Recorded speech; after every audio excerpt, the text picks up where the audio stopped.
এই দেখুন চিংড়ি, পোস্ত আর সর্ষে। একটু ঝাল ঝাল না হলে ভাল লাগে না খেতে।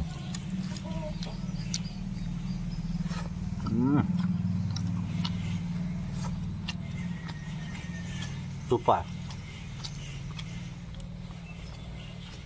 মনে হয় শুধু খেয়ে যায় কিছু বলবো না। তবে হ্যাঁ, চিংড়ি মাছ দিয়ে পোস্ত, সর্ষে দিয়ে পোস্ত আর চিংড়ি মাছ আপনার বাড়িতে এরকম ট্রাই করতে পারেন, খুব ভালো লাগবে, অবশ্যই ট্রাই করবেন।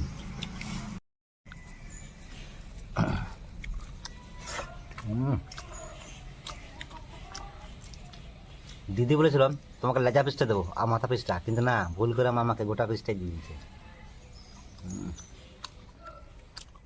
সত্যি দারুণ স্বাদ, এই স্বাদের কোনো তুলনা নাই।